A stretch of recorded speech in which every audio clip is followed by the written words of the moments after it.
North Chalakudy saint Joseph ദേവാലയത്തിൽ May 5-ാം തീയതി ഞായറാഴ്ച ഔസേപ്പിതാവിൻ്റെ തിരുനാൾ ആഘോഷിക്കുന്നു. കൂട്ടുതിരുനാളായിട്ടാണ് ആഘോഷിക്കുന്നത്. വിശുദ്ധ ഔസേപ്പിതാവിൻ്റെ നാമധേയത്തിലുള്ള ഈ ദേവാലയം തൊഴിലാളി മധ്യസ്ഥനായിട്ടുള്ള വിശുദ്ധ ഔസേപ്പിതാവിനെയാണ് പ്രത്യേകമായിട്ട് കുടിയിരുത്തിയിരിക്കുന്നത്.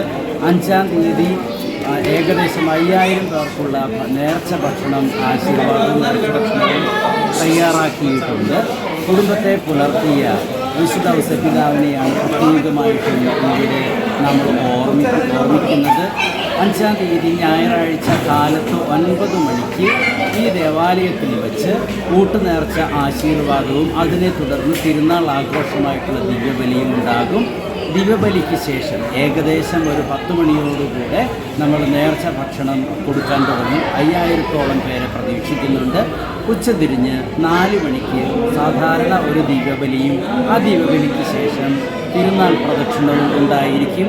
വൈകിട്ട് 7:30 മണിക്ക് കൊച്ചിൻ കലാഭവൻ്റെ ഗാനമേളയും ഉണ്ടായിരിക്കും. എല്ലാവർക്കും പ്രത്യേകം സ്വാഗതം ആശംസിക്കുന്നു. തൊഴിലാളി മധ്യസ്ഥനായ കുടുംബപാലകനായിട്ടുള്ള ഔസേപ്പിതാവിൻ്റെ അനുഗ്രഹം എല്ലാവർക്കും നേരുന്നു. തിരുനാൾ ആശംസകൾ. എല്ലാവർക്കും സ്വാഗതം.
സ്നേഹമുള്ളവരെ, നോർത്ത് ചാലക്കുടി സെൻറ് ജോസഫ് ദേവാലയത്തിൽ വിശ്വസിക്കുന്ന ദേവാലയത്തിൽ കൂട്ടുപെരുന്നാൾ മെയ് മാസത്തിൽ എല്ലാ വർഷവും ആദ്യത്തെ ഞായറാഴ്ച വളരെ ഭക്തിയാരോടും കൊണ്ടാടുകയാണ്. ഏകദേശം 5000 പേർക്ക് നമ്മളിവിടെ ഭക്ഷണം പാകം ചെയ്യുന്നുണ്ട്. അതിൽ 3500 പേർക്ക് ഇന്ന് കഴിക്കാവുന്നതും 1500 പേർക്ക് ബൊഫയും 1500 പേർക്ക് പാർശ്വ സംവിധാനം ചെയ്യുന്നുണ്ട്.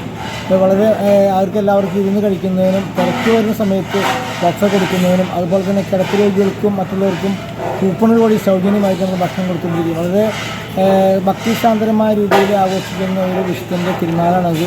ഇവിടെ ഒത്തിരിയേറെ സമീപപ്രദേശത്തിൻ്റെ ഒത്തിരിയേറെ പേരുകൾ വരികയും ഭക്ഷണം കഴിച്ചു പോവുകയും ചെയ്യുന്നുണ്ട്.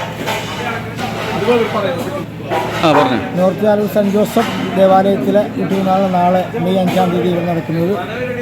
അതിൽ ഏകദേശം 5000 പേർക്കുള്ള ഭക്ഷണങ്ങൾ നമ്മളിവിടെ പാകം ചെയ്യുന്നുണ്ട്.